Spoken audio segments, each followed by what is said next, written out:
Keith. How are you?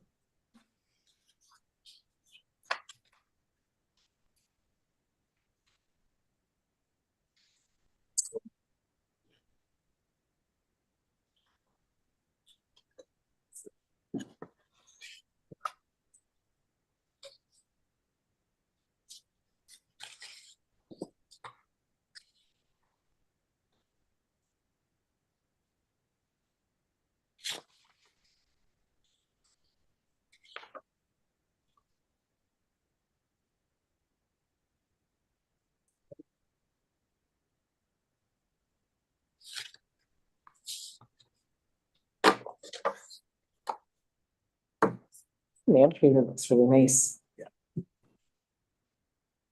Cheaper than that one. Did you see that shooting thing in? It down. Yes. Yes.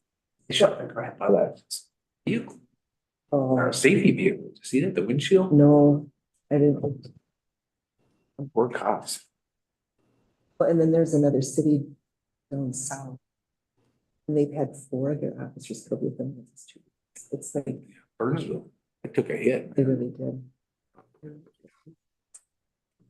Very sad.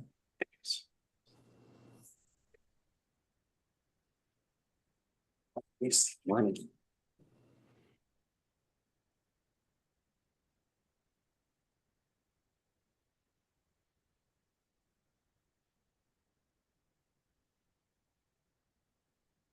All right, I have 10 o'clock.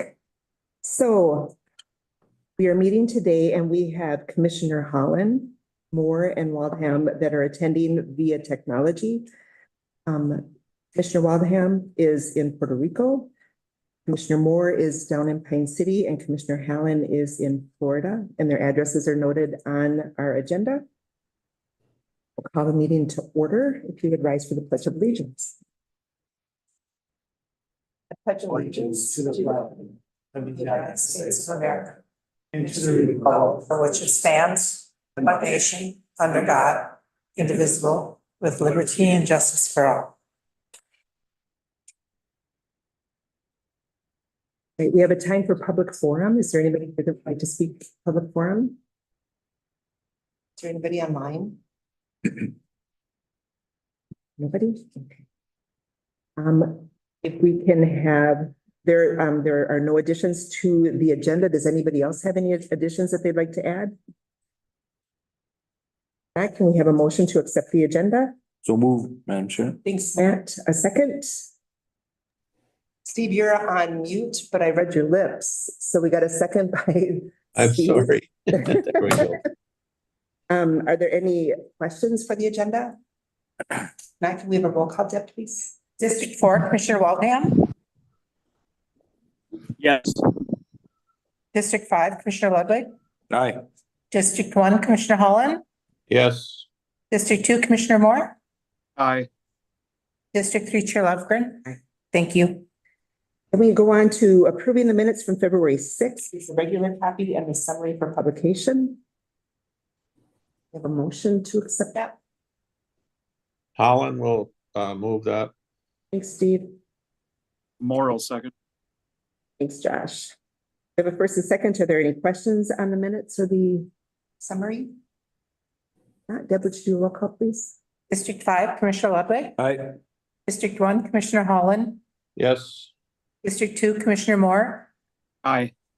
District 3, Chair Lofgren. Aye. District 4, Commissioner Waldham. Yes. Thank you. All right, and then attached is the zoning board minutes from December 21st of 2023. And then we'll move on to the consent agenda. Are there any questions about the consent agenda? Madam Chair? Yes. Would you want to have a motion to acknowledge the minutes from the? Oh, yeah. Can we have a motion to acknowledge the minutes from, I thought you meant we didn't I'll have do to that. do anything. I'm sorry. I'll go move to acknowledge the zoning board minutes. Thanks, Matt. Do we have a second? Moral. Thanks, Josh. We have a first and second. Are there any questions for the zoning board minutes? All right, a roll call, please. District 1, Commissioner Holland. Yes. District 2, Commissioner Moore. Aye. District 3, Chair Lofgren. Aye. District 4, Commissioner Waldham. Yes. District 5, Commissioner Ludwig. Aye. Thank you. Okay, now we'll move on to the consent agenda. Are there any questions about the consent agenda or anything that you see? One of us for a while. I'll move it, Madam Chair. Okay, sounds good. Thanks, Matt. We have a second. I'll second it. Steve? Okay, we have a first and a second. One more chance. Any questions? We have a roll call to accept the consent agenda, Deb, please. District 2, Commissioner Moore. Aye. District 3, Chair Lövgren. Aye. District 4, Commissioner Waldham. Yes. District 5, Commissioner Ludwig. Aye. District 1, Commissioner Holland. Yes. Thank you. Moving on to the regular agenda, we have the Upper St. Croix Kettle River One Watershed One Plan Public Hearing. Presented by Paul, I see. Yes, by me. We get to see you a couple times. Nice. Yes, I'll be up here again later. So, first of all, just want to thank Pine County Board for hosting this portion of the St. Croix Plan, the public hearing. We're going to be having one today, and there will be a second one next week, Monday, in Carleton County. But a special thanks for them for hosting it on behalf of the partnership. So today I'm going to do a quick review of what we have in the draft plan. It has been out for 60-day review. So there was a 60-day comment period that people could submit comments, and it's followed up by these public hearings, the first of which we will be having today. The One Watershed, One Plan is a voluntary program that aligns water planning along watershed boundaries versus the traditional county watershed planning that was in place prior to this method. Based on current and existing information and data, so this is information and data that's been collected by multiple state agencies that we've utilized. It does not create any new regulations or rules. It may encourage the creation of new regulations or rules, but it is not regulatory. After the plan is adopted, implementation funding will be available through non-competitive process. I believe it's $1.4 million for the first biennium for the Kettle and Upper St. Croix. And it relies on voluntary conservation to make progress towards measurable goals. So during this planning process, there's been 3 separate committees that have been meeting throughout the last about 2 years. The first is the steering committee, which is staff members from each of the partner groups. In this planning partnership, we have Pine County, Carleton County, Pine SWCD, Carleton SWCD, and Kennebec SWCD. The advisory committee is a larger step up. It's local stakeholders, including state agencies, topic experts, and private businesses. And they advise on the plan content and the information that's provided in it. All of that gets brought to the policy committee. Commissioner Ludwig is Pine County's representative on that committee. There's one representative from each entity, and they are the ones that make the decisions, the official decisions for the One Watershed, One Plan. Watershed highlights. So this is a unique watershed plan as it has 2 separate watersheds in it, the Kettle River watershed and the Upper St. Croix watershed. And I'll explain in a little bit why the Upper St. Croix watershed is included. It's about 1,500 square miles or just over 1 million acres in the state of Minnesota, and it spans 4 counties, Aitkin, Carleton, Kennebec, and Pine counties. There are also land from 2 different tribal reservations, the Fond du Lac and the Lac Band of Ojibwe. They both fall under 2 separate treaty authorities, the 1855 treaty, which is what Mille Lacs Band is under, and the 1854 treaty, which is what Fond du Lac is under. A portion of the Upper St. Croix watershed, actually about 2/3 of the Upper St. Croix watershed, is in the state of Wisconsin. Currently, there really isn't a platform for collaboration between the 2 states in this process. But once this is put in place, there is intent to reach out to any groups over there that may be interested in what we're doing on this side of that watershed.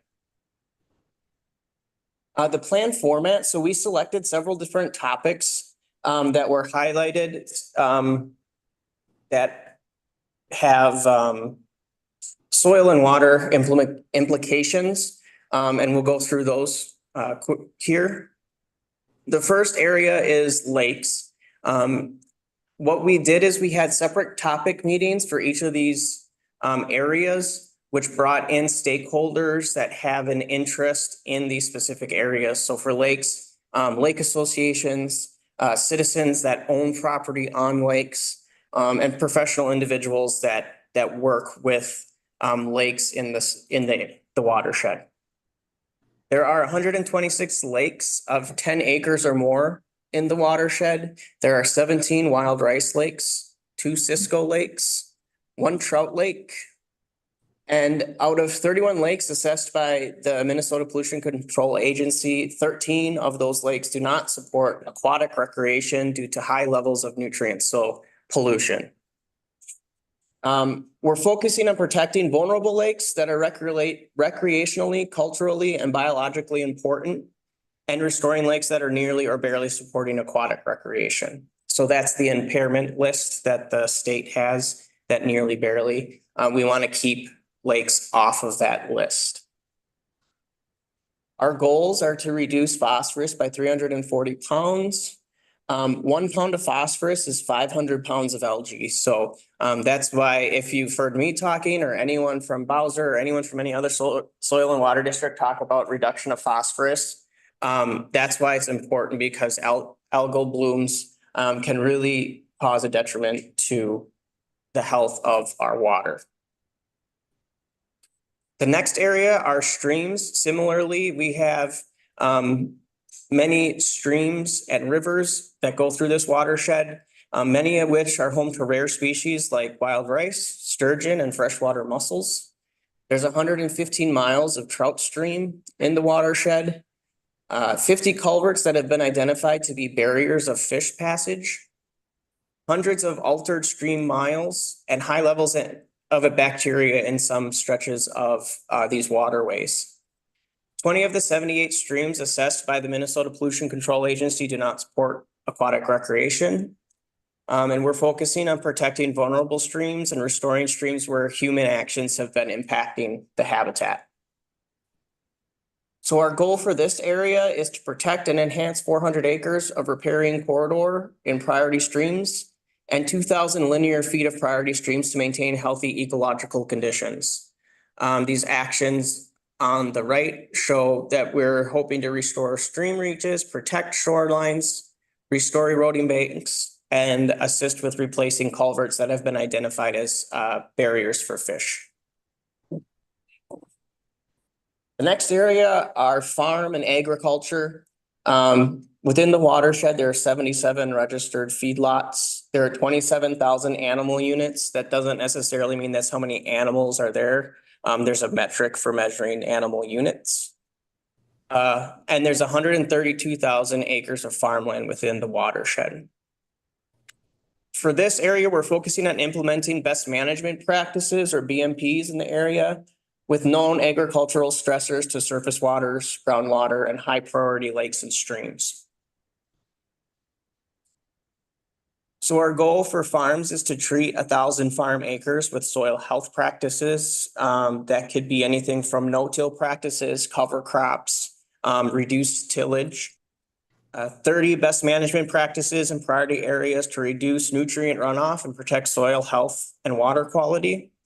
And the actions on the right, again, showing different avenues to reach those goals.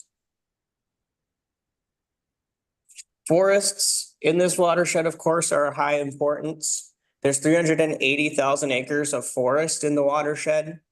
Forest composition has changed drastically due to historic fires and logging in this area. Forests protect water quality for lakes, streams, and groundwater. So they're an essential part of protecting the natural landscape and our natural resources. So we're Our goal is to focus protecting forests that are at risk of conservation due to other land use types and to protect vulnerable lakes, streams, and groundwater. And we want to manage 20,000 acres. So that is active forest management that can range from forest stand improvement to brush management, invasive species removal, et cetera, and protect 10,000 acres of private forests. There's a little bit of a typo, that T is supposed to be with the forest part. High priority areas using easements, Sustainable Forest Incentive Act or the SFIA, land acquisition and other protection opportunities. Woodland stewardship plans, the Sustainable Forest Act, and improving forest health are some of the actions that we'll be taking for forests. Wetlands. As we all know, Pine and Carlton County have a lot of wetlands. In this watershed, there's 418,000 acres of wetland. Historic ditching of the area in peatlands has caused stress downstream in lakes and streams. Wetlands protect water quality and communities from flooding, and they provide habitat for a large variety of wildlife species.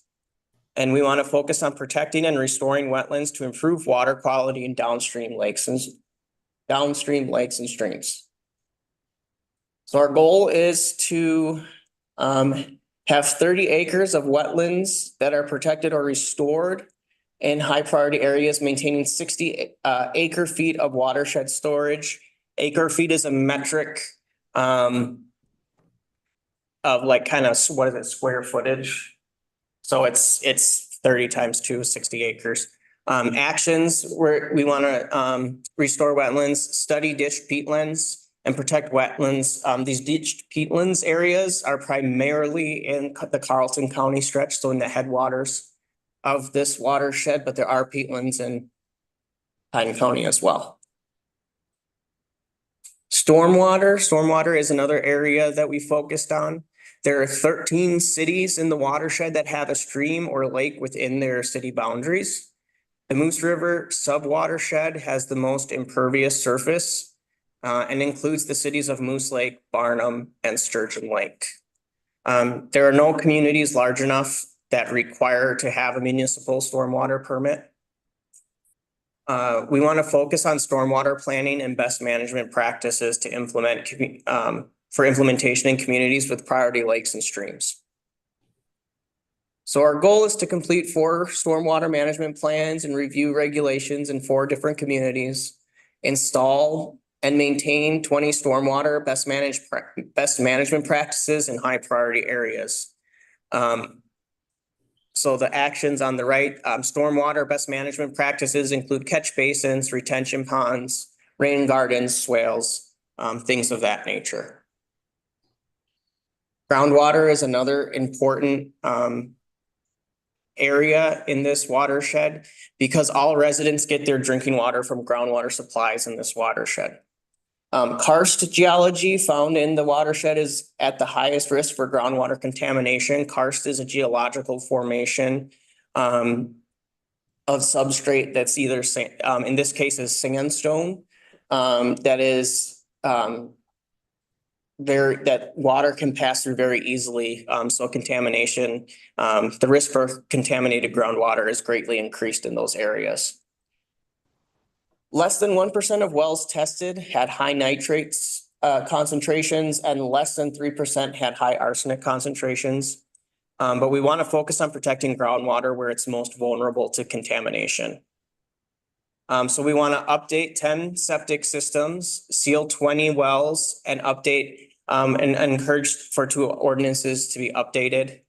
Again, we're not regulatory, but we encourage municipalities to review their ordinances. Actions are sealing unused wells, assess septic systems, mitigate risks from karst geology, education and outreach to improve ordinances aimed at protecting groundwater. This last area is an interesting one and is unique to this watershed plan. This recreation is not a required area to look at through this through this plan process, but it was something that was continuously brought up by different stakeholders, including the policy committee. So we decided to pull this out and create its own topic area, and that's recreation. The Kettle River is a state water trail, and in addition, there are 14 snowmobile trails and 3 state trails that run through it. There are 2 state parks, 1 scientific and natural area, 7 aquatic management areas, 8 state forests, and 20 wildlife management areas. There are 45 public boat launches at many of the lakes and rivers, so we want to focus on promoting and investing in recreational opportunities in a sustainable way. Our goal here is to increase opportunities, investment, and awareness of accessibility for public participation throughout the water basin. Actions are looking into fishing piers, recreational signs, and trail opportunities. So that's the bulk of what's in this plan, in much greater detail, but that's the kind of the major highlights. So the timeline that we're looking at for local adoption of this plan, like I said, we went through the 60-day notification. We're currently in the public hearing process today and on February 26th, so next Monday. We hope we can get the plan sent to the Bowser Regional Board, March or April. It's going to be, talking with Bowser. The timeline is, it'll likely be the April Regional Board meeting, the North Region. After it gets sent to there, it'll get sent to the State Bowser Board, for approval. This process can take up to 90 days. So we're hoping local adoption of this plan will start in late spring or early summer of this year. And like I said earlier, the watershed will receive about $1.4 million in watershed-based implementation funds for this first biennium, for this first 2 years. So that's a substantial amount of money that can make some real progress towards the goals that we talked about earlier. With that, I'll open it up to questions. I'm sure. So we're gonna go to county board questions and discussion. Okay. Yeah. I have a question. Yes. So I have 2 actually. How much feedback did you get in the review local? Yeah, so we, in the 60-day comment period, you're talking about the comment period? We received comments from Bowser, the Board of Water and Soil Resources. We had comments from the DNR, the Minnesota Pollution Control Agency, the Department of Health, and the Department of Ag. All of them overwhelmingly positive. There were a few language, things about language that some of the agencies would prefer altered or changed. Bowser being the agency that oversees the funds and transfers and this whole process had a few more technical things just to ensure that it's the best plan possible. But overall, it was overwhelmingly positive with no major changes to the plan. And then I have one more. How is the process gonna happen for if a farmer or landowner or whoever wants to access it? Yes, so these funds are available to the partnership. We're currently in the planning phase. Once we go to implementation phase, the partners can consist of any local government unit can join this partnership. So counties, soil and water districts, the tribes. Anyone who is part of this partnership has access to these funds. If a landowner is interested in participating in this or looking for a project, they would approach one of the partners, Pine Soil and Water, for instance. We would help them facilitate a plan or a project for one of the practices. If they fall in one of the priority areas, we would go to one of the committees to request funds, and it would be funneled through one of the partners. And they would work in collaboration with the landowners to get the project done. Thank you. Are there any other questions for Paul?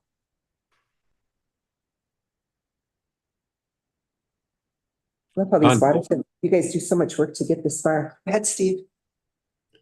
No, I'm excited that, we've kind of got the south end of the county up and running, and I'm excited to see the north quadrant now with this plan. Looks like it's moving along quite well, so I'm excited about that. Right, we'll open up for public hearing and public testimony. Is there anybody here from the public that would like to speak on Kettle River One Watershed One Plan? Seeing none, we're going to close the public hearing. Is there any more county board discussion?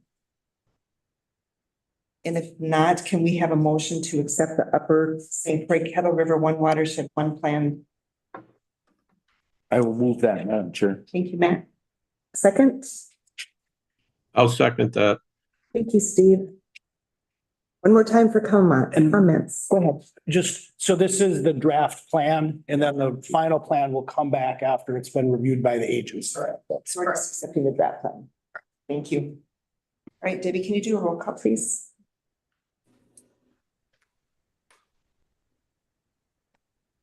District 4, Commissioner Waldham. Yes. District 5, Commissioner Ludwig. Right. District 1, Commissioner Holland. Yes. District 2, Commissioner Moore. Aye. District 3, Chair Lufferman. Aye. Thank you. Going to move on to the facility committee report. JJ, you want to take it?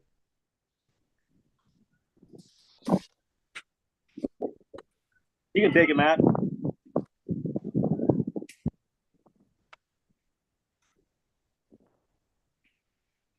He said you can take it, Matt. Want me to take it? He said you can take it, Matt. Oh, okay. Yeah, we had our meeting on February 7th. One of the topics that came up was the 1610 building.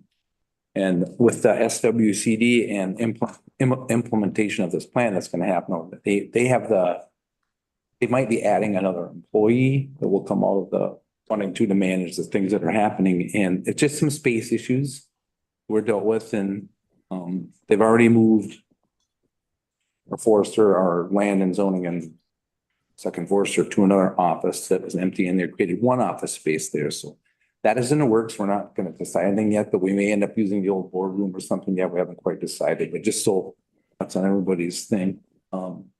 Is we talked about the jail remodel project, and we had set aside dollars, and we have a request in with the state for 2.5 million if the bonding goes through. We don't know what's going to happen there. So in our discussion, we're preparing for at least streamlining the intake and take care of spaces. It isn't completely decided how it's going to happen yet, but we have to be able to separate. We've all heard that at this board, how we have to be able to separate classes of people that come into jail because they can't, like a juvenile can't be within hearing range of an adult if they come in even for temporary holds, and emails have to be separate from mail. So I have a question for you on that. what's As we that? prepare to go down to the legislative conference, we were asking for 2.5 million. So what is the best way for us to ask for that money for them to say? Well, talk to your, We're going to be talking to them, but do we want to do it Representatives. so that the kids are in one section, they can't be heard. Do we want to use it more for that area? Are we doing it for the women's area? Are we doing it? separation is key Okay, to and all inmates are classified when they come in. okay. And that classification gets very complicated because it can be due to mental health, it can be due to physical health issues, it can be due to sex, age, all that. There's a lot that happens. I don't have that grid in front of me, but the jail is busy. Okay. So it's a constant motion. They also have issues with people coming in and hiding contraband in places. So they're looking at getting a scanner so they can't. It's hard to strip search everybody, and you can't. Doctors don't want to help us anymore. And there's a whole new thing happening there. So the scanner's a priority, and We want to make sure we ask for it in the best way. So, yeah, it takes the Department of Corrections has rules. And our jail has like specific needs due to what we have built, the old pod system, which isn't, so we have some tweaking to do, but we want to stay inside of our footprint. Right. So it doesn't cost a lot of money. So, and I brought up, what's our bed count gonna be? Could we change our bed count to create more space instead of having, so we don't know where it's gonna end up for sure, because, we look at our numbers and you look at 5 years and then 2 years from now, we could blow up and then what do you do? So it's, nobody has that crystal ball. So we're trying to do our best with the moving dollars, and not have to levy a bunch of money taxpayers, because we already have a nice facility. It's just, can we make it more efficient and deal with our population that we deal with, at any given time? Mhm. And you can never fill your jail because anything could happen on a weekend or whatever, and you always have to have room, and so it's a process. Okay, thank you. Yeah, so then let's see. And we also discussed that with Carlton County, building their new facility. Mhm. So at some point in this summer, they're gonna have to move inmates. So they'll keep their hardest troubling inmates that they can handle, and we plan on helping them and hold some of their easier to manage inmates Okay, in the process of it. So that's just gonna happen jail to jail. It won't be anything we do as a board, but it's gonna be happening, so.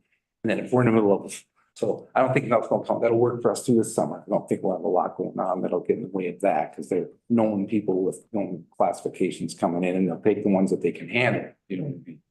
So. And did I miss anything, JJ?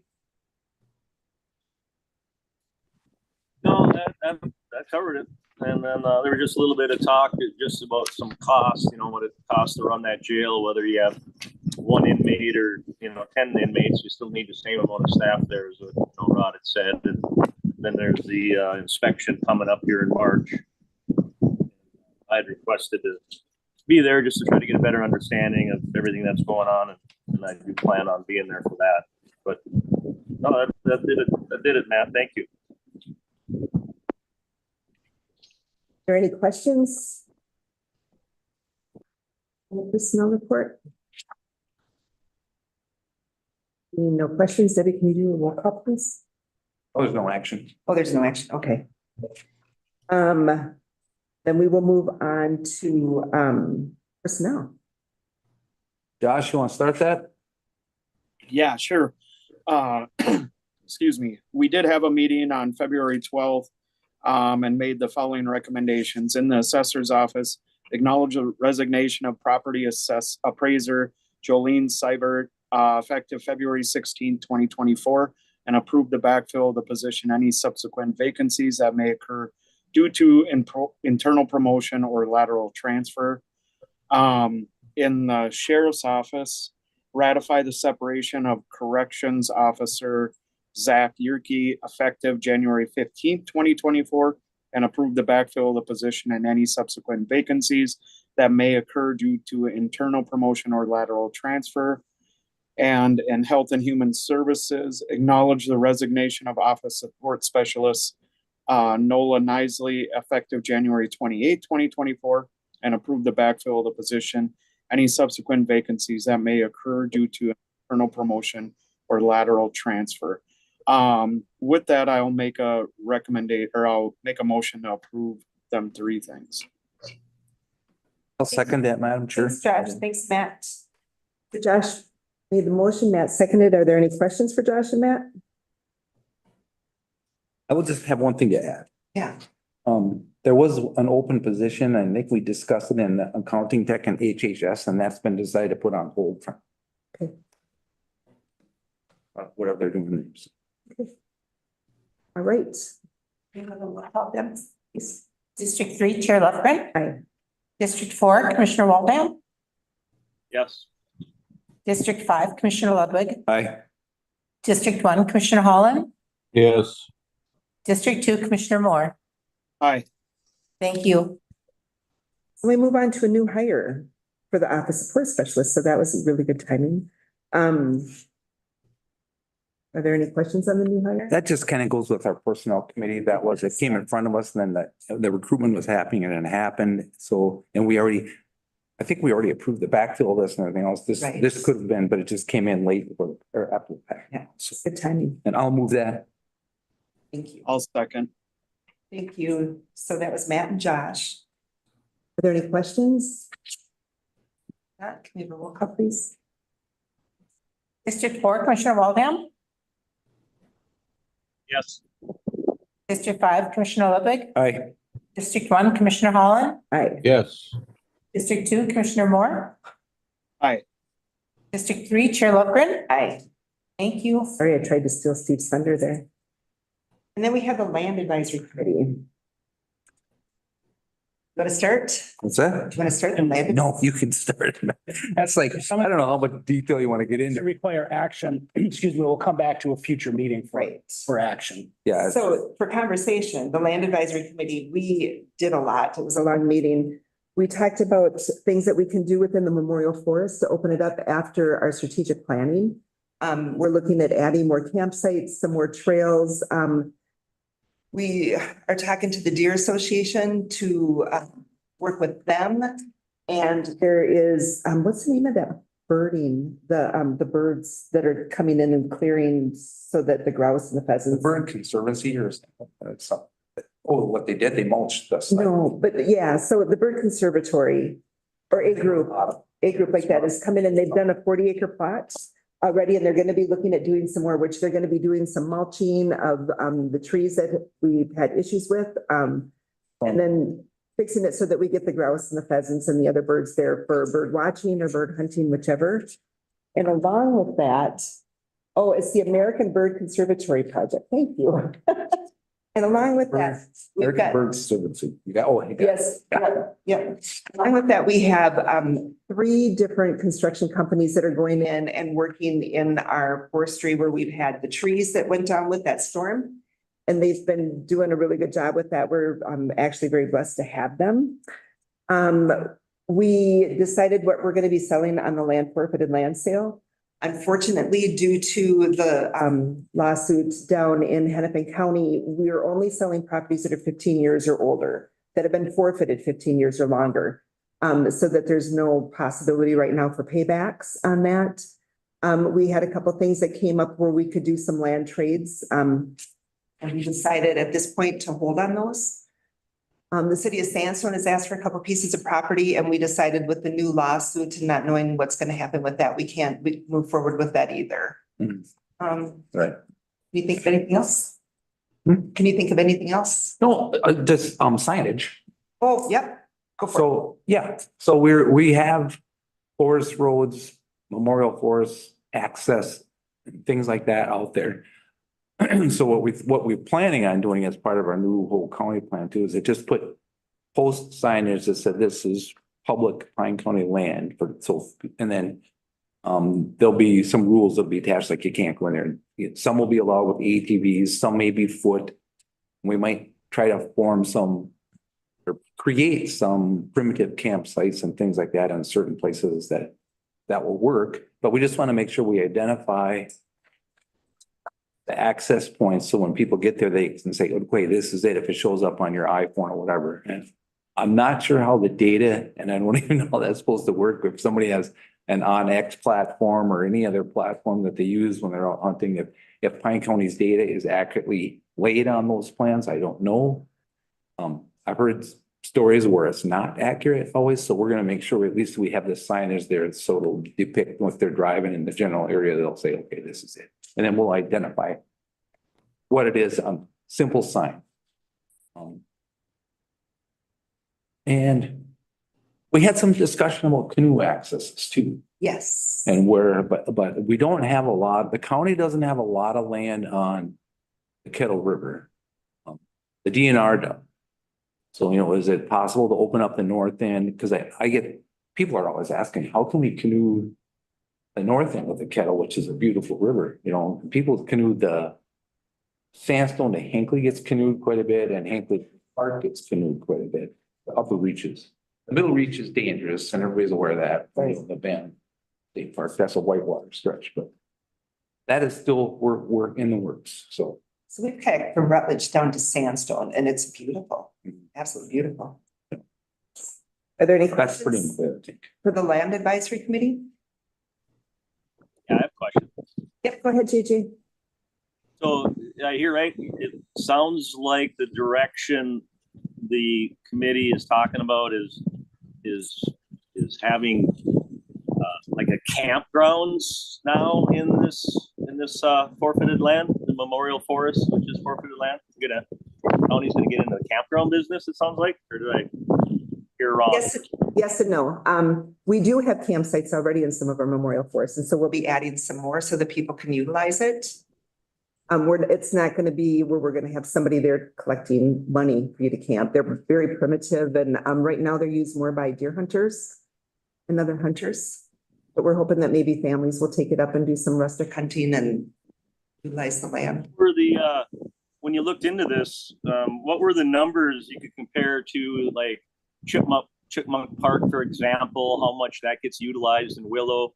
What kind of information did you get from the DNR of how much General Andrews Forest is getting used? There's sites available through there. You can recreate, you can use. How about all the other public land? I mean, I imagine you did your homework to see that there's a real need for this when we already are,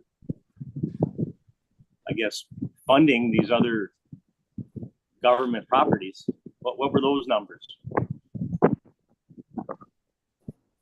We're not gonna do anything that costs a lot of money. We did, yeah, we're not doing things that are gonna be expensive. But we did not check into those numbers. But what we did do is we talked about the people that have been requesting to have those sites available. So it's been public requests. Public requests, okay. Thank you. Yep. Any other questions? Look at the full report coming down the road. 2024 Aquatic Invasive Species Program. Go, Mike. Chair and Commissioners, so today we're going to be talking a resolution before you about the 2024 Aquatic Invasive Species Plan. We have a budget, we have 122,810 coming in from the state. And 2024 plan from all requests is $182,456,000. $182,456. With the amount of money that we have in reserve, this means we'd have 85,124 left for next year and years to come. Just to go into a little bit of detail about what we're going to be working with for AAS control. Pokegama Lake Association has two different programs, both to deal with curly leaf pondweed and Eurasian water milfoil. Windermere Lake Association is going to be spending $40,000 on Eurasian water milfoil on Sturgeon and Stan Lakes. And the Cross Lake Association will be has two different programs again to deal with the curly leaf pondweed and Eurasian milfoil. As far as monitoring goes, the Wild Rivers Conservancy will be partnering with them again. They'll be doing early detection of the zebra mussels and the spiny water fleas. They'll also be carrying out a Rivers Are Alive program, which they did last year. And this year they're asking for a little bit less money. Last year they asked for $10,000. This year they're just asking for $7,500. And they'll be working with schools and youth groups in order to do outreach to talk about conservancy programs. With prevention, the Pine County will once again be doing a watercraft inspection program. We've got our applications out and we've been getting the applications in already. So we've got $36,756 for that. And then as we'll be spending the same amount on education for the county side, $1,000 for giveaway items, $1,000 for the countywide advertising campaign. Cross Lake Association will be spending the same amount as last year for AAS materials to outreach to the residents and visitors. And the Big Pine Lake Association is asking for $557, up $57 from last year's $500 request. The AAS coordinator, that's a 0.25 full-time equivalent, is $28,913. And again, the general, like we did last year, they're asking for, Wild Rivers Conservancy is asking for $1,000 more for general support for their AIS programs. Any questions? Anybody have any questions?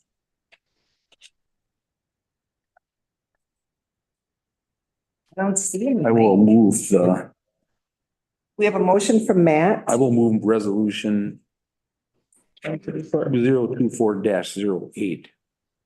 I will second that. Thank you. So we have a motion by Matt, a second by Steve. Are there any questions, comments? Matt, Deb, would you do a roll call, please? District 5, Commissioner Ludwig. Aye. District 1, Commissioner Holland. Yes. District 2, Commissioner Moore. Aye. District 3, Chair Lofgren. Aye. District 4, Commissioner Waldham. Yes. Thank you. Gonna go on to the Pine Soil and Water District, success on the Lower St. Croix watershed base. Thank you, Paul. Thank you, Paul, for doing this. This is an exciting story. I like. This. Yeah, this is a good one. So, we have been working with landowners across the county. I mean, that's our job at the Soil and Water District. But we have had really great success this last year, that we're gonna be talking about. And I will be, talking about our success with utilizing watershed-based implementation funds, in the Lower St. Croix Partnership, which is a watershed plan that is already in action. So similar to the Kettle Upper St. Croix, like I was talking about earlier, the Lower St. Croix watershed is in the implementation phase and has been for several years. So we're gonna quick talk about a few things, and then we'll get to Randy Kinsey, a landowner in that watershed, and the success he's had and the success and how that has been highlighted at a state level. So the Soil and Water District, just a quick look for those that are not familiar, the Pine Soil and Water Conservation District was established in 1958. We service the entire county of Pine County, which is the 13th largest county in the state, which is 1,435 square miles. About 23 square miles or 2% of that is water. The population is roughly 30,000. It's a very rural population, like most of you in this room know. Our largest city is just over 3,000 people. So we have a very rural population that are in many different landscapes. Currently, we have 5 staff, full-time staff at the district, with a Pheasants Forever biologist working 2 days a week out of our office. And the other 3 days works out of the Natural Resource Conservation Service office in Hinckley. The county has a diverse landscape that creates a range of resource concerns for landowners. So 4 of the major ones are forestry, water resources, wetlands, and agriculture. We're in a transitional area of the state that goes from developed in agriculture into a more natural landscape. So we have a really unique opportunity to address a lot of different resource concerns here. Pine SWCD has 4 comprehensive watershed management plans. Like I had talked before, we talked about the Kettle and Upper St. Croix in great length. That's the last of the 4 to go online, so to speak. It's the last one to be to go through the planning process and be adopted. The Nemadji and the Lower St. Croix have been running for about 4 years now. And the Snake just received its first round of implementation funds late last year. So we are rocking and rolling. So the Lower St. Croix watershed in Pine County is, I don't know, does the laser work? Oops, no. Anyways, the Lower St. Croix is that smaller portion on the southern part of the county. As you can see, the other watersheds highlighted as well. The biggest chunk, the Kettle Upper St. Croix, but we're gonna focus on that smaller southern part of the county. It's about 78 square miles of the county or the watershed. It's about 8.5% of the watershed entirely. And that watershed is a long, narrow watershed that travels all the way to the North Metro area, where the St. Croix River meets the Mississippi River. And it's about 5% of the county of Pine County in total. So not a very large portion, but we do have the vast majority of our agriculture, our row crop agriculture in that part of the county, that southern part of the county. The Lower St. Croix Watershed Partnership is the group that operates the watershed plan funds. It has 17 partners, I believe. Counties, soil and water districts, watershed districts, a couple special governing units. It kind of gets complicated down in the metro area, all the different governing units that are part of the partnership, but working together, we've had a lot of great success, including here in Pine County. The Hinsey Farm, like I talked about, we're gonna highlight that. We've done several different types of projects, but today we're gonna focus on the projects on Randy Hinsey's property. Randy is a third generation farmer. He has about 400 acres of row crop fields. And he started no-till in those fields in 2005. Currently, he is 100% no-till. No-till is a farming practice, the best management practice that allows you to plant your fields without the conventional tilling, which reduces exposed soil and soil erosion loss due to wind or water and loss of nutrients on those fields. So you have a healthier, more robust organic layer where all the nutrients is held. He operated a dairy farm until 2020. But he still keeps a small herd of steer for direct marketing and personal use. Randy's conservation work spans a lot of different areas, conservation areas. He's Minnesota Ag Water Quality Program certified. That's what the MAWQP stands for 3 years. That's a state program through the Department of Agriculture that recognizes ag producers who are going above and beyond what is necessary in the state of Minnesota and recognizes their work in reducing their impact on the environment. He's installed filter strips, water and sediment control basins, and pollinator habitat with the Natural Resource Conservation Service. And he's incorporating cover crops into his operation, which is another practice that helps increase soil health and reduces the amount of exposed soil. Most of those cover crops have been cereal rye and radishes up to this point. So talking two particular projects that we assisted with through the Lower St. Croix Partnership Funding Avenue is a livestock exclusion fence and buffer strip on Rock Lake. He does have property that butts up right to Rock Lake, and construction of a water and sediment control basin in one of his fields, or a series of sediment control basins. The livestock exclusion fence and buffer strip was installed in the fall of 2021. The project was designed through the Minnesota Ag Water Quality Program and was funded by the Lower St. Croix Partnership. So Commissioner Ludwig asked earlier how a landowner accesses those funds. We were approached by Randy and Ryan Clark, who is the Ag Water Quality staff person that works in this area, for funding opportunities. And we went to the Lower St. Croix Partnership to request these funds to get this project done. The goal was to install this fence to keep cattle out of Rock Lake, and the native buffer strip was added to restore and protect the shoreline. So the first picture, the picture on the left, highlights what the majority of the shoreline along the lake is. It's very vegetated by native vegetation and emergent wetlands, trees, and other plant materials, which helps protect the shoreline from erosion and helps catch runoff from the upland before it enters into the lake.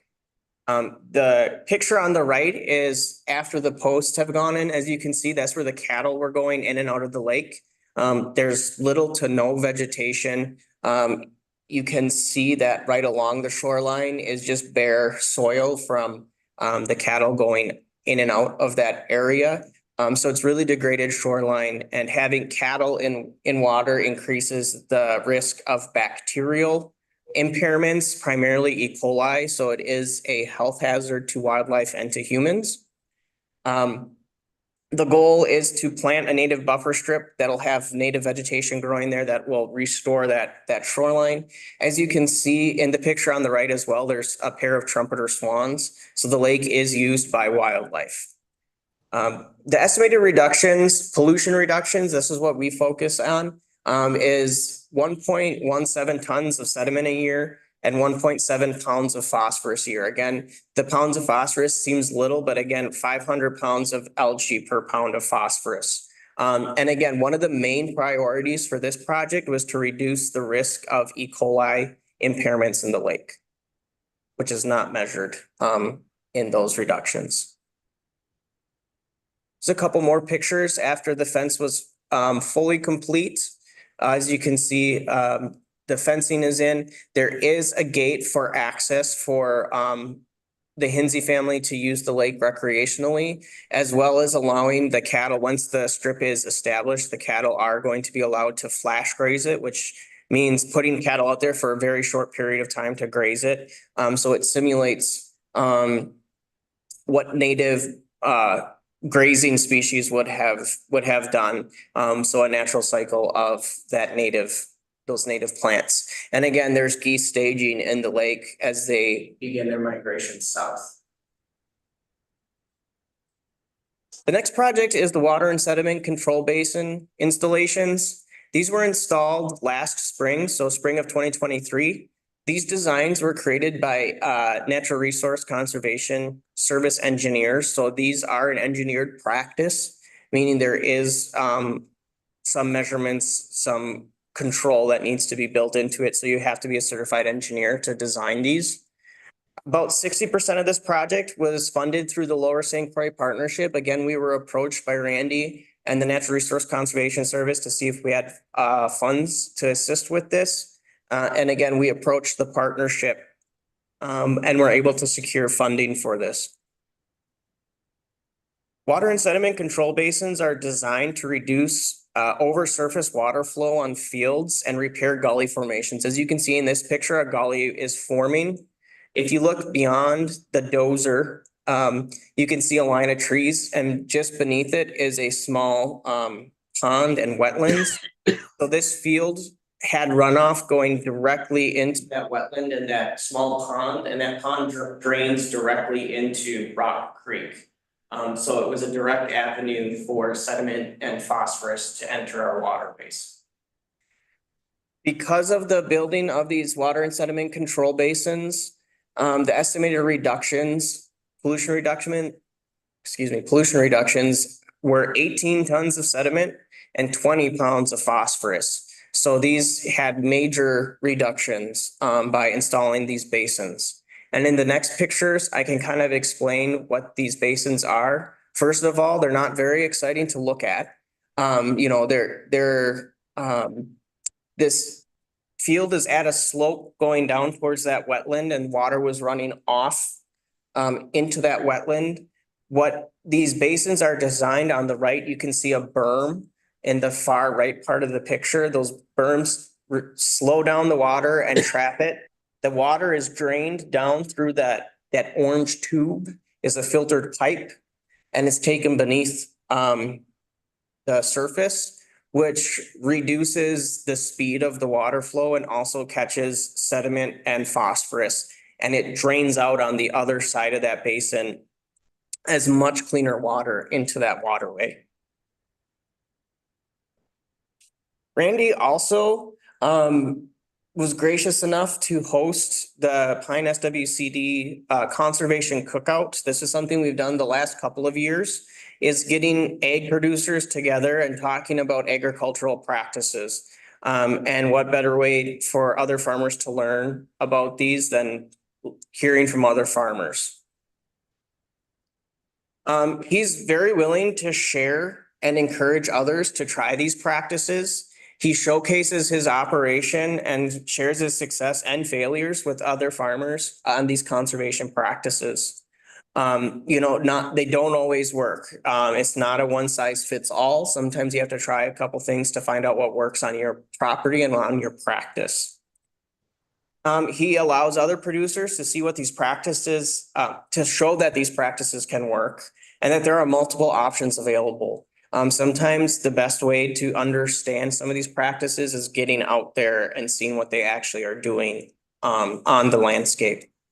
And he discusses his team that he puts together to help him in his success. He is very willing to point out that he doesn't know everything, but he has connected himself with the right individuals to make sure that he's successful. And he's very willing to share that success with his team, which is, I think, a really incredible thing. And it's farmers learning from farmers. Like I said before, egg producers would much rather listen to another farmer on how things work than listen to me drone on about stuff that I know in practice, but don't understand the real impacts of it. And we like to give credit where credit is due. In 2023, we nominated Randy and his family as the Pine County Outstanding Conservationist. Each soil and water district is able to nominate an individual in their community who is doing outstanding work, and we thought Randy fit that to a T. That led for him to be eligible to win our area Outstanding Conservationist. We are in Area 3, which is the northeast part of the state. We are the most southern part of the area, which he won that as well, which allowed him to be eligible for the Minnesota Association of Soil and Water Conservation Districts State Outstanding Conservationist, which he won, which we are ecstatic about and thrilled. And Randy was really taken back by it and was, he got up there and the first thing he says, I don't know what I'm doing that everyone else here that was nominated isn't doing. So, very humble man, but very deserving of the award and the recognition.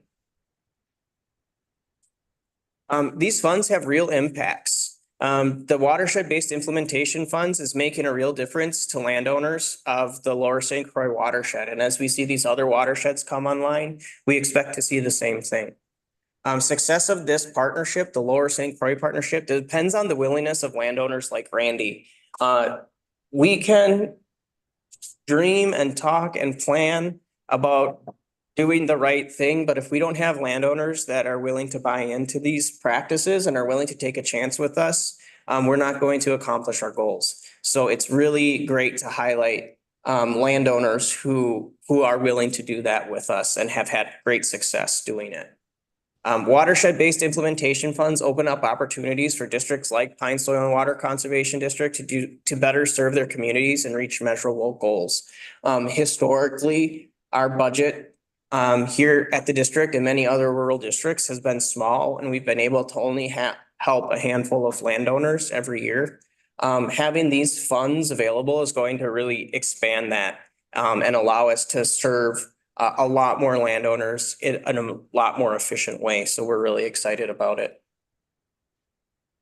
Thank you. And I'll take questions. If anyone has questions. Does anybody have any questions for Paul?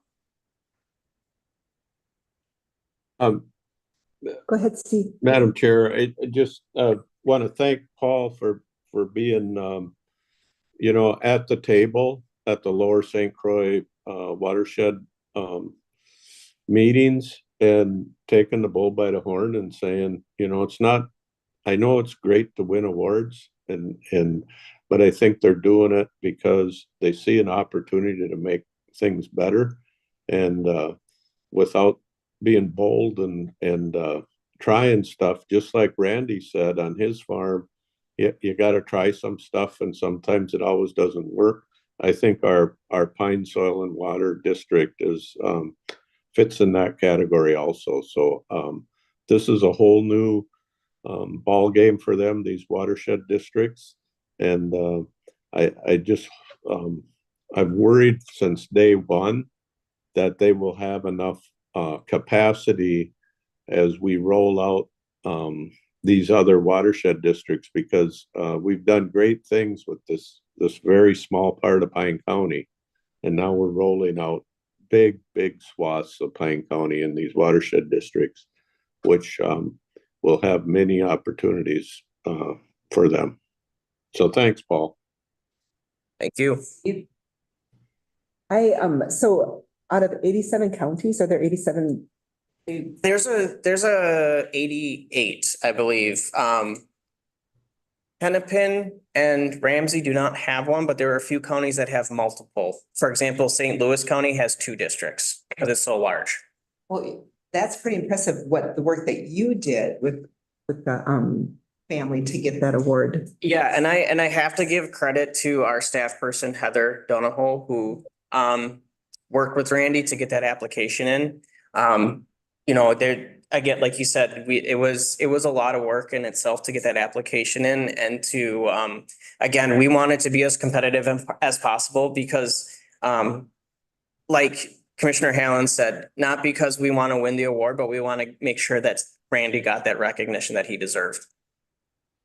I think along with Randy, it's your office too, and his team, he's got a team that he works with, which is pretty. Thank you so much for coming and sharing today. Thank you very much.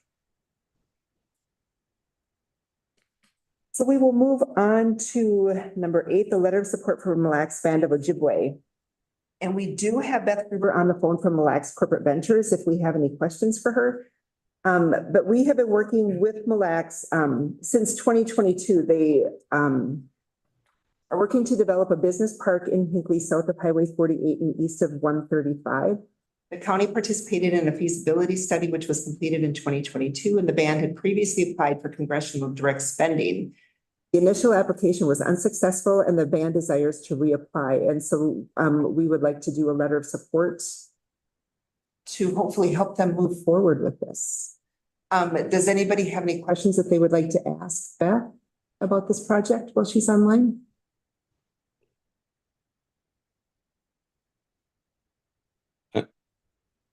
I don't have any questions, but I'd like to offer a motion to send a letter of support. Sounds good. Thank you, Steve. We have a second? I'll second. Question. Steve and Matt, and then we'll go to questions. JJ. Yeah, maybe she could answer. Look, back in June of 2022, Mille Lacs Band received a $3.1 million grant from the U.S. Department of Commerce. Just curious if any of that money could be used towards this project. That grant was more looked like focused towards Onamia. I just wondered if that entire grant was used. Thank you, Commissioner Waldman. Beth Gruber, Mille Lacs Corporate Ventures, Director of Planning and Community Engagement. That grant that you're talking about, that 3.2, was from the EDA. It was a federal grant, and it was for the renovation of 2 existing buildings, one in Hinckley, which is, I guess would be south of where Toby's is. It's that kind of that little strip mall down there at the end where SCI Broadband and East Central Regional Arts Council is in. So it's to renovate that space, and then also one space in Hinckley. That project is with the bid documents are with the EDA and the city officials right now reviewing them, and we hope to go to bid within the next 8 days and then start construction this summer. And it was 3.2 million you had received. It wasn't the 3.1. Correct. 3.1 something. Were this letter of support, now this parcel of property, it says south of 48, next I-35. Is that property that currently pays property taxes in Pine County, or is it part of a property Yes. that is not? It is. I apologize. Yes, it is property that we are paying taxes on. It is not a trust property, it's fee property. All right, thank you. Are there any other questions for Beth? We have a motion by Steve and a second by Matt to accept or to send a letter of support from Mille Lacs Band of Ojibwe. Debbie, would you do a roll call, please? District 1, Commissioner Holland. Yes. District 2, Commissioner Moore. Aye. District 3, Chair Lundgren. Aye. District 4, Commissioner Waldham. Yes. District 5, Commissioner Ludwig. All right. Thank you.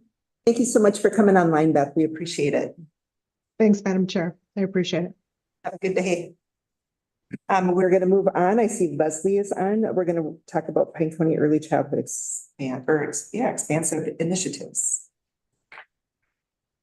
Good morning. I'm Leslie Sauter, your Economic Development Coordinator. And before you, we have a request to basically apply for some deed funding to expand some childcare opportunities in Pine County. So some of the background on this project is that a couple years ago, First Children's Finance, with help from East Central Regional Development Commission, conducted a childcare study on Pine County and the surrounding counties in East Central Minnesota.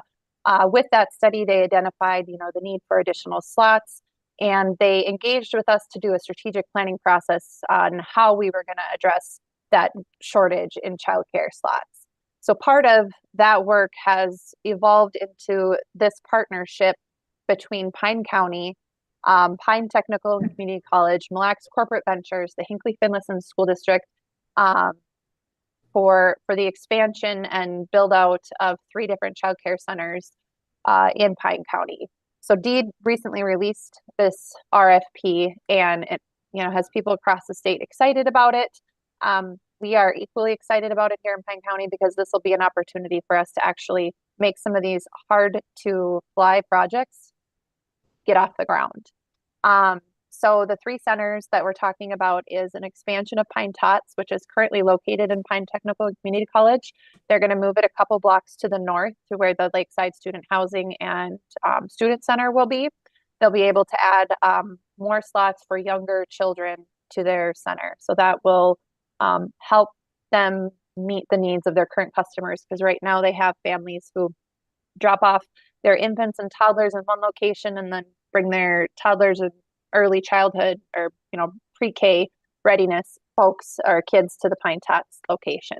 So that'll help meet that need. And then the project that Beth actually just spoke about, the renovation to the building in Hinckley, there is going to be a space there which will be a startup space for a child care center in Hinckley. And the Hinckley-Finlayson School District was identified as one of the regions in our county with the largest deficit for child care slots and the highest needs. So we had been focusing on the Hinckley area for a while, and this partnership with Mille Lacs Corporate Ventures seemed to make sense with the EDA grant they got to build out the space. So we'll be requesting deed funds to help furnish the space, because that is an equal, if not more expensive endeavor when you're starting up a child care center. So that will help that new person coming into that space start off a little bit more in the green than in the red. Because as we've heard through some of these studies at child care centers, it's hard to make them cash flow and turn a profit. And then the third center will be a partnership with the Hinckley-Finlayson School District. They have some space that is unused in their Finlayson Elementary School. And so they are working to convert that space into kind of like a toddler room, so that they can offer another 17, I think, slots in the Finlayson area. So we are just looking for permission to apply and authorize the county administrator and board chair to execute the necessary documents to apply for these funds. Because typically we get about a month to throw the proposal together and get it submitted to the state. The other point worth mentioning is that this grant that we're applying for allows for a 10% administrative budget. So Pine County, as the fiscal host of it and the primary project lead, we will be able to take some of those funds to help pay for the cost of administering the grant funds out to these partners. Thank you, Leslie. You bet. Are there any questions? I got one quick one. Go ahead, Josh. Do you know roughly how many slots this would add, or that's still developing? It's still developing, but I would say, typically when you build out a full center, you can get anywhere from 50 to 60 slots. I think Pine Tots will be adding maybe a dozen, and then the Hinckley-Finlayson at 17. So we're looking at anywhere from, on a low end, 50 to an upper end of maybe 80. In that Pine Tots location, is that going to go in that old clinic there kind of thing? Is that what they're thinking? Correct. Okay, cool. Good. Are we looking for a motion? Go for it. I'll move this. Thanks, Josh. Do we have a second? I'll second it. Thank you, Steve. We have a first and a second. Are there any other questions on this project?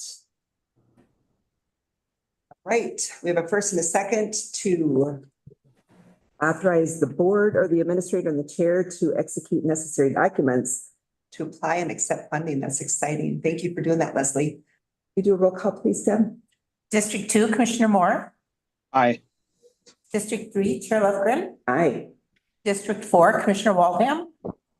Yes. District 5, Commissioner Ludwig. Aye. District 1, Chair Holland. Yes. Thank you. Thanks, everybody. Working on economic development agreement with the city of Pines. You want to talk about that? Madam Chair, Leslie will take this one as well. Oh, go Leslie. Good morning, it's me again, your Economic Development Coordinator. In front of you is an agreement with the City of Pine City that we drafted after having a conversation with them as they were experiencing some turnover at City Hall. This is an opportunity for the county to help fill a gap that they have in services and also kind of foster a better or stronger relationship with one of our cities where there is a lot of development in their community. So, I mean, that's the premise behind this agreement. And we're hoping that, you know, this will just help strengthen some of their projects and as well as like our relationship with our cities throughout the county to show how the county can augment and fill gaps and needs. My understanding is that this agreement is based off of one that we had done a bit ago when you were hired and they needed help to continue going until they could replace you. Yes. And even to help the new person to move forward with that, correct? Correct. And this one, yes, was adjusted a little bit because the previous one encompassed some of the projects that I was working on, but also dipped into just general city administration. This one is specific to economic development. Does anybody have any questions on this? How much time do you think it's gonna take? You know, like weekly, monthly, or whatever? That's my only question. That is yet to be determined, but we did throw kind of like a window, I guess, a parameter out there. I'm guessing it'll be no more than maybe 8 hours a week when things are hot and heavy, but up to maybe 32 hours a month at the most. Depends on how many projects they have going that need help. You're comfortable with that? I am for now. I feel like we wrote the agreement well enough that we can revisit it should it become too much or goes outside the parameters. So I think for now, yes, I am comfortable with it. Okay, thank you. You're gonna maintain her and make sure that she's, okay, perfect. So do we have a motion to accept this agreement? with the I'll move city? that. Thanks, Steve. And a second? I'll second. Thank you, Josh. We have a first and second, last chance for questions. I got one quick one, Okay, Well, yes. maybe.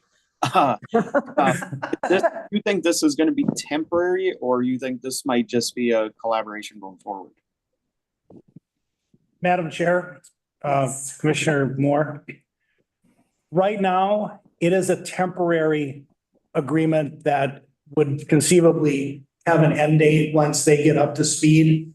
I think that the city might be interested in having conversations about a longer term relationship, but I think they have enough questions that there are other issues that they're working on right now that it's just hard to have that conversation. And so I think if we're comfortable having the perspective that we can be the stopgap, and then depending on how that stopgap works, it could potentially evolve into a longer term relationship.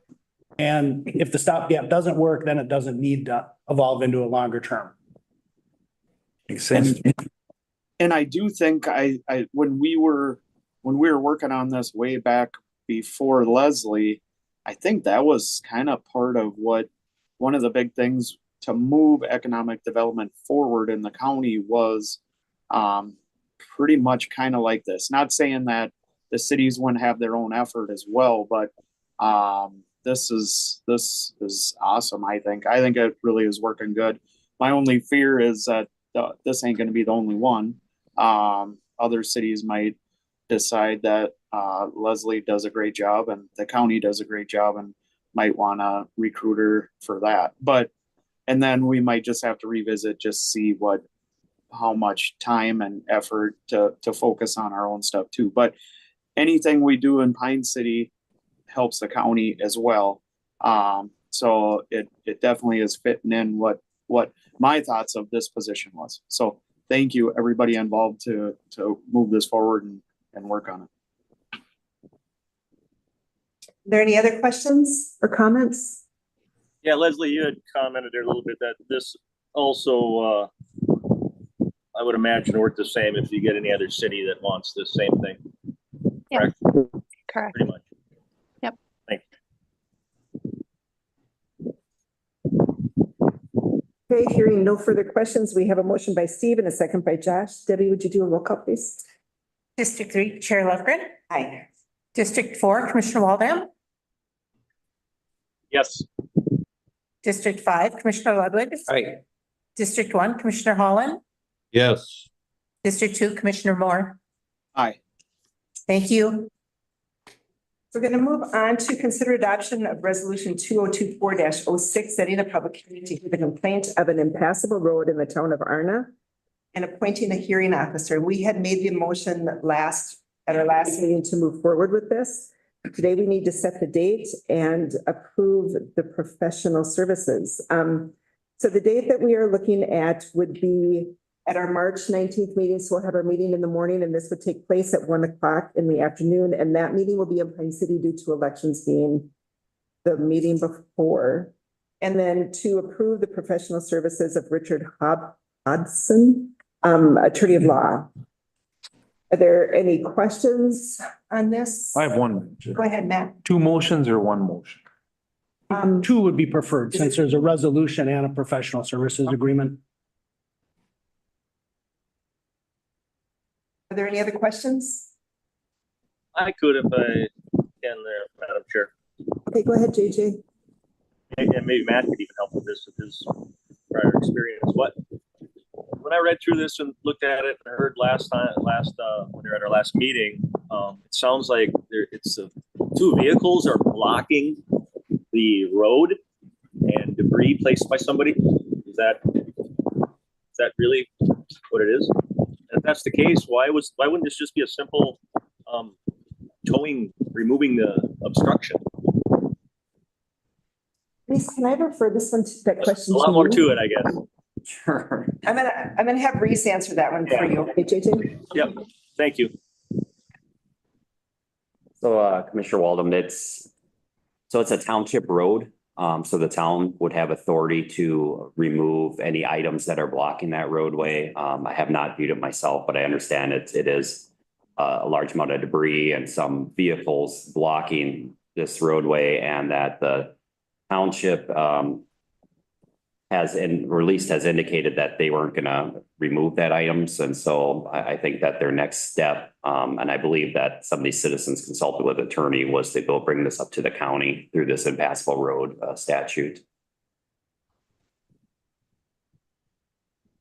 Yeah, because if any other road, I guess it was a county road blocked, it would just be a simple tow and impound situation, I would think, to clear to make passage, to make it accessible. I was just trying to get some clarity here. What a break in. I know, yeah. It's, we're not catching all of your words, so we're trying to piece them all together, JJ, sorry. I think part of the other problem with this is that there's personal conflicts in that township, which are making it difficult for the township to be able to do what they need to do. And so they're going outside of that. Okay, thank you. Yep. I got a quick question. Go ahead, Matt, or Josh, sorry. So, and I missed the last meeting when we kind of brought this up, so I apologize about that. But does this get charged back on the landowner, or is this just something the county eats, or does the township pay? How's that work? Madam Chair, Commissioner Moore. So the hearing process is at the county's expense. The actual work, should the county board order work, can be assessed back to the township. Thank you. Questions? Now, can we have a motion for the date of March 19th at 1 o'clock at the Pine County Courthouse? And to adopt resolution 2024 dash. Yeah. Move. Thank you. Commissioner Ludwig will move 2024-06. Okay, we got Matt, and who said second? I'll second it. Okay, thank you, Steve. A motion by Matt and a second by Steve. Any other questions on this? Yep, can you do a roll call, please? District 4, Commissioner Waldham. Yes. District 5, Commissioner Ludwig. Aye. District 1, Commissioner Holland. Yes. District 2, Commissioner Moore. Aye. District 3, Chair Lufgren. Aye. Then we need a motion to approve the professional services agreement with Richard Hodgson. I'll move that. Thank you, Steve. I'll second. Thank you, Josh. We have a first and a second. Are there any questions? Okay, Deb, can you do a roll call, please? District 4, Commissioner Waldham. Yes. District 5, Commissioner Ludwig. Aye. District 1, Commissioner Holland. Yes. District 2, Commissioner Moore. Aye. District 3, Chair Lufgren. Aye. Thank you. Moving forward to the fourth quarter 2023 budget updates. Madam Chair, members of the board, Dave Minke, County Administrator. And Ryan, are you able to share the graphs? Perfect. So this, the year has ended, the accrual period has not. So that will run through March. So every number that exists today with regard to the 2023 budget has the potential to change. So just bear that in mind. Everything is preliminary. But there is some value to taking an early look at how did the year end. And chart 1 shows everything looks like it ended pretty well.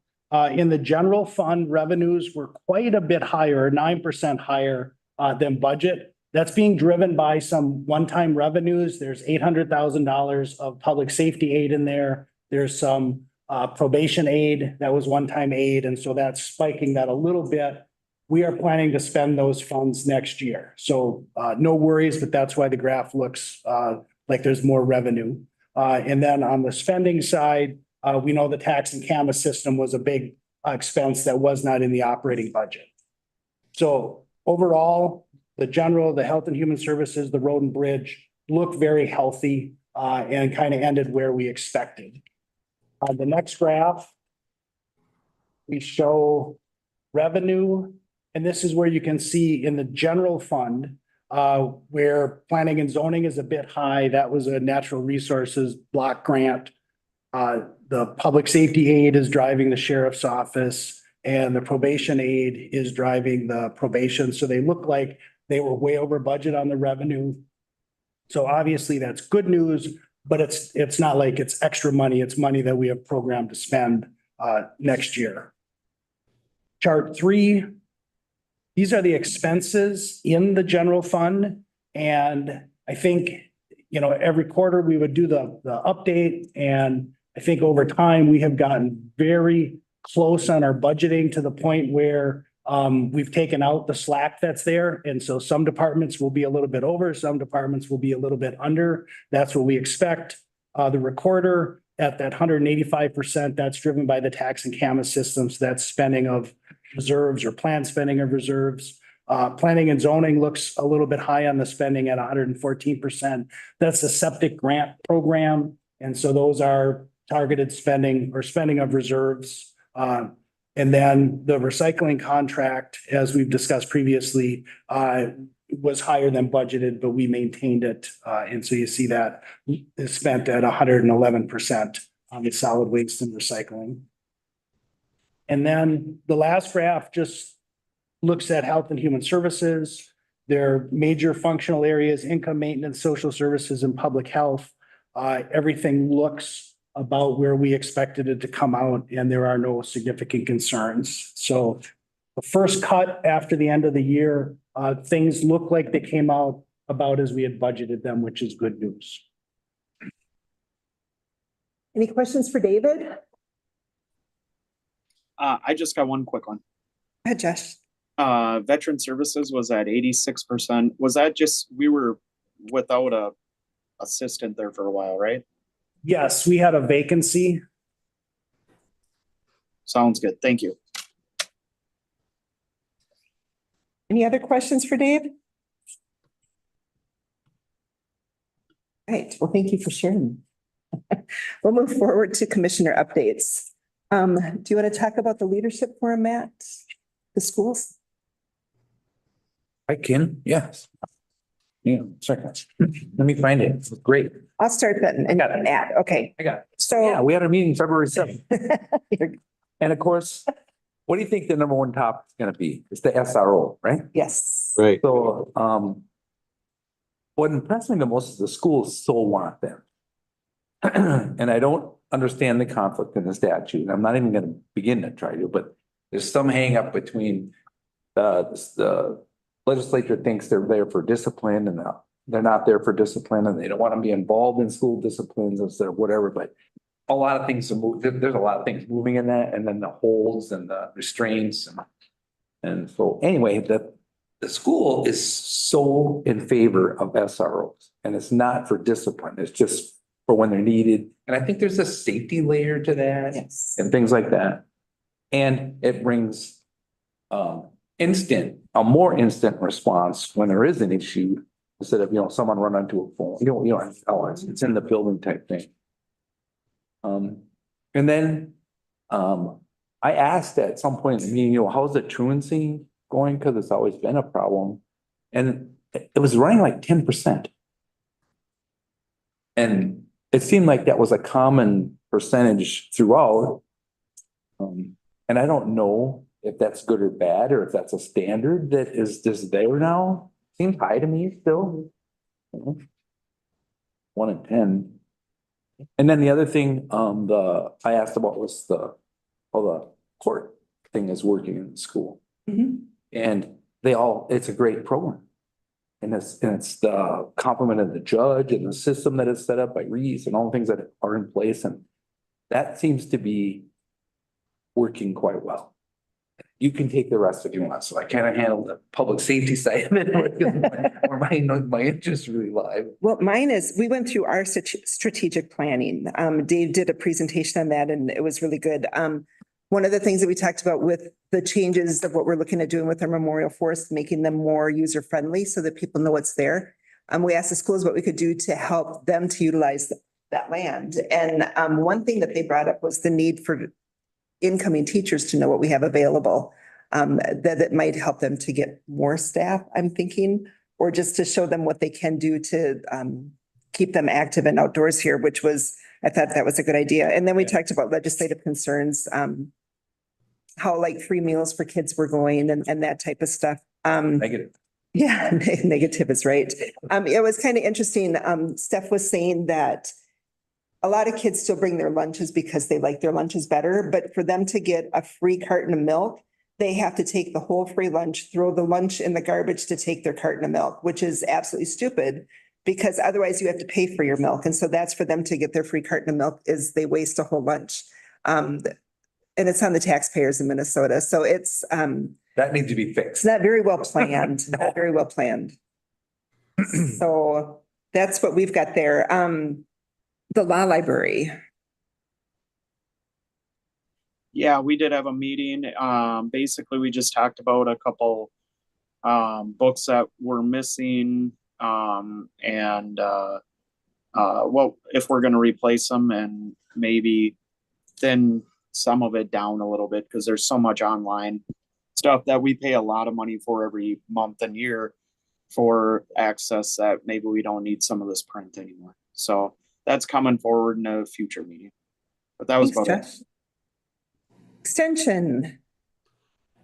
It was a great meeting. We had some great reports and we got really great staff that have been doing, I think, really yeoman's work. One of the things that we can expect to come is a new memorandum of understanding, and that's how we pay for our extension personnel, where we have a statewide agreement that is negotiated by representatives from the AMC County Association and the University of Minnesota. So when we hire a extension educator like Sarah, we don't negotiate with her, personally. She gets on a salary schedule at the University of Minnesota, and then we pay that amount that has been negotiated statewide. It's a long-standing agreement. I don't know, it goes back 100 years or something, and it seems to work. One thing that we know is that because of inflation, those costs have been driven up. The other thing that we know is that for a while, those people that were hiring into extension there were exorbitant amount of new staff. So it kept the overall cost down. Those staff are maturing now, they're staying around or whatever. And so that average cost is going up. So we can expect that we're going to pay a little more. The amount that we pay for extension is small in our budget. So I don't think it's a showstopper for us at all. Sarah has done a wonderful job with getting new 4-H members, first timers, people that didn't grow up in a 4-H family involved with 4-H.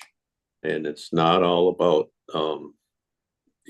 dairy cows, because there aren't any left in the county, so to speak of.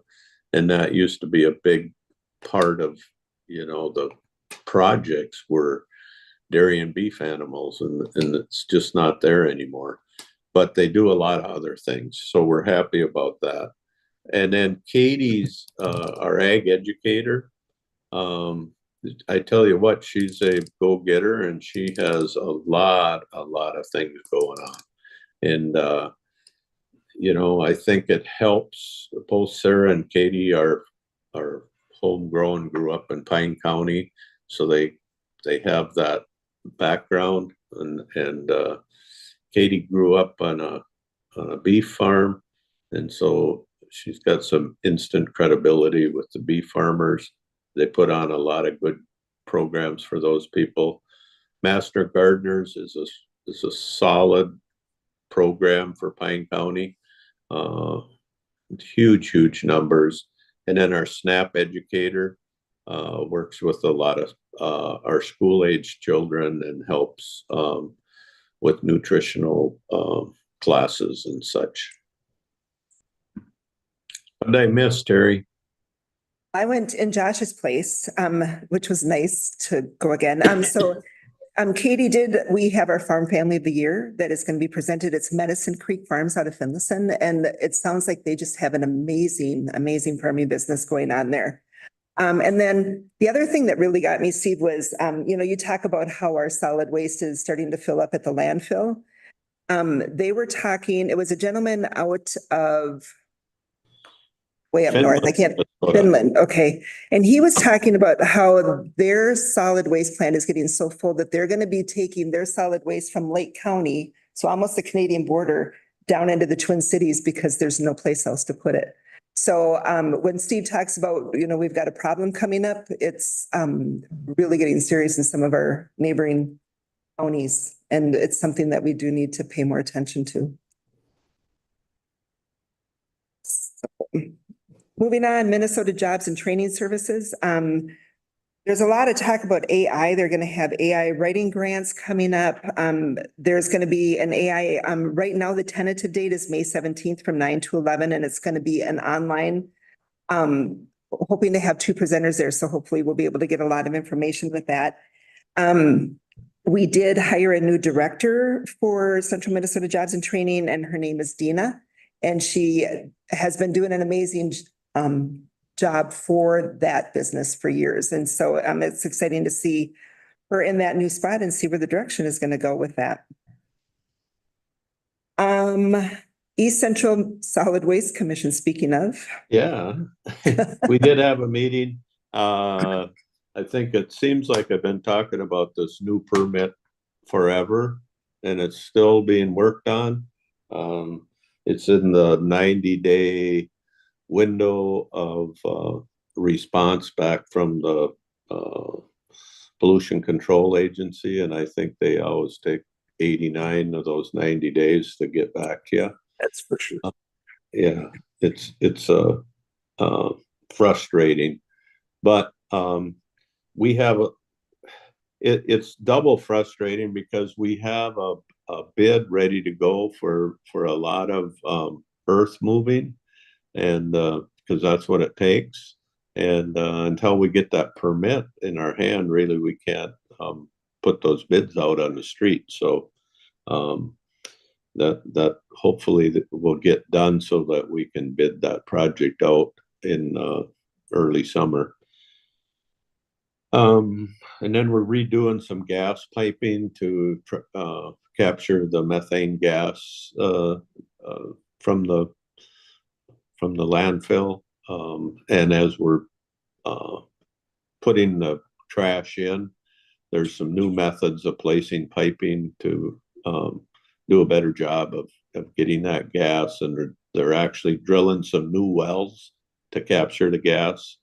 They get watered out and collapse and that sort of thing. So they periodically have to keep rejuvenating that system. That's about it. Us, Madam Chair. Go ahead, Matt. Yep. Steve, can I ask you a question? Yep. So I think I asked you this before. And is it my understanding that the construction demolition gets put in our landfill there, or the PIC landfill? You know, Yeah. you know, like if someone knocks down a house or a garage, it gets hauled into your spot. Yep.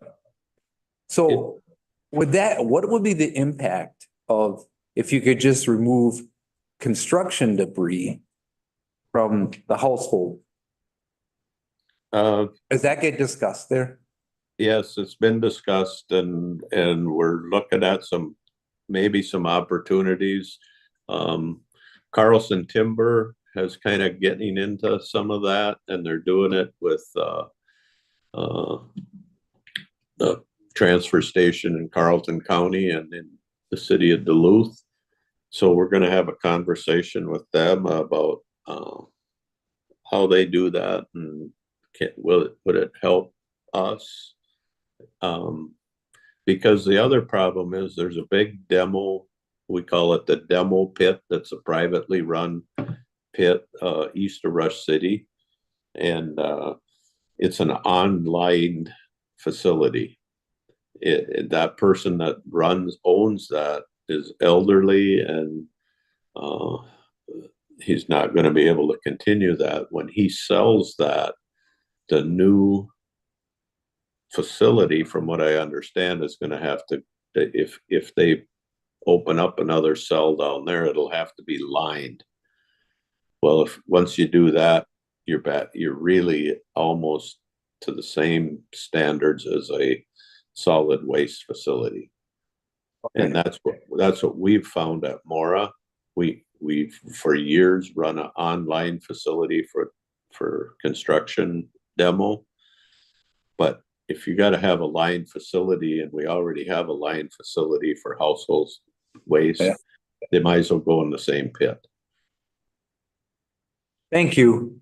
Yeah. Any other questions for Steve? East Central Regional Library, they almost got stuck with the fishing, which was kind of interesting because we were able to talk about how we had talked here that there's 10,000 hits a day. You know, and just to open the realization that we really do need to be cautious about what we're opening up. Otherwise, they're looking at doing a strategic planning, so there'll be a meeting coming up on that to read all of the proposals that they got. And then legislative day for the library is February 26th, if anybody's interested in going. Towards zero debt. I went to that meeting last week. This meeting, the one we had in January was very well attended. The one we had in February wasn't so well attended. Maybe we had it in Sandstone, and so the majority of the people that came to the first one were from the Pine City area. So trying to spread it around the county because it's a county-wide towards zero death. But I think maybe the biggest topic of conversation was crosswalks within cities. It's like nobody pays attention to them. And the representatives from the highway patrol and the sheriff's department were there. They understand that issue completely. Speed is an issue ongoing. And then with the construction of the County Road 9 bridge on the east side of Cross Lake, it'll push all the farm machinery at spring planting time through downtown Pine City. And so I've talked to the city council members. It's going to be on their agenda this week, I believe, to extend the winter parking ban on the streets. They got a parking ban for snowplow removal. You can't park on the streets till 6 a.m. I think in the morning. And so we'll give those farmers that window of opportunity to move their big tillage equipment through, because it's a county road going down Main Street and then towards Cross Lake so they can get out to their farms. Not a big deal, but it is a big deal. So Yeah. Can't go on the freeway. no, and it's a bottleneck place. There's most towns, you can get around going through a town on county roads and township roads, but with the river and the lake and a limited amount of bridges, it limits that opportunity, and equipment has gotten really big. And so if you're pulling a quad track with a folded up 45-foot field cultivator, you need some room. Gonna be interesting. Yeah. Chemical Health Coalition. I'm sitting here trying to find an agenda and find notes, and I'm not finding anything. So I apologize. It was a basic meeting. We talked about our finances are good, where they were at, what's upcoming training things, and I'm sorry, I'm just drawing a blank on the rest. That's okay. But I was there. So does anybody have any others?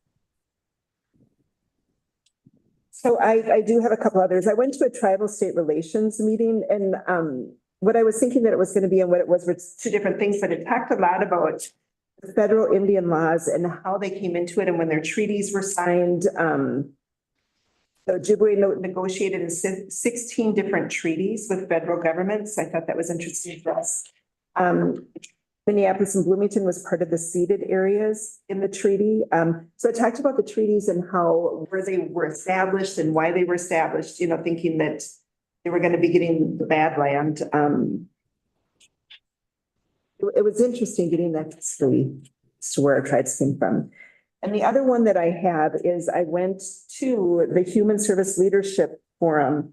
It was at the casino last Friday, and I got to watch Becky and Kayla from our Family Resource Center, and then Mille Lacs Band of Ojibwe Partners were there to talk about our partnership between the two of them and how they're working it together. Not just with the Family Resource Center, but with all of public health and how that's working. We did talk about legislative updates through there. One of the big things is looking at assisting hospitals when they need help. So they were talking about one child that was placed in an emergency room, and they had to clear 16 beds in that emergency room because of that one child being there, that they were so distracted that there's no place for these kids to go. So it was really informative, and it speaks volumes as the things that we need to talk to the legislative committees about when we go down there. So I will say that after Becky left that meeting, I had 3 other county commissioners come up to me and tell me that they wanted an employee just like her because she did such an amazing job, and just the way that she talked and the things that she does to help to promote our residents, we're blessed. So those are my others. Anybody else have any others? Just a reminder that the next meeting, we're back here in Sandstone. Right. When? on the 5th of March. Because of elections, we swapped March, so our first meeting is going to be here in Sandstone and the second meeting in March will be in Pine City. Thank you for bringing that up. I have a question. Also, the AMC Annual Leadership Summit is coming up. Lodging deadline is February 28th. So if you are interested in going to that, it is going to be March 27th, the 29th. And let Debbie know so she can get your reservation set up for that and get you registered. Anything else? All right, the meeting is adjourned. Thank you, everybody. Thank you. Thank you. Have a great day.